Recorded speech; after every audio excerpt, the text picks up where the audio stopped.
Welcome. In this video, I'll show you how you can easily cancel an appointment on Calendly. All right.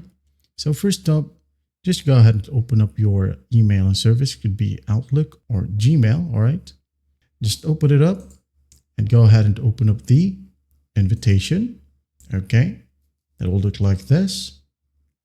Now in here, as you can see, we have the calendar. Okay. Yours might be different. You might be using Outlook right here. Outlook calendar. Now from here, just go ahead and click on no. Okay. Once done, go ahead and scroll down until you find this section. Okay. In here, you'll be able to find cancel. Okay. I'm going to zoom in just for you to see. Cancel. We have this link. Just click on it. Now wait for a new page to open.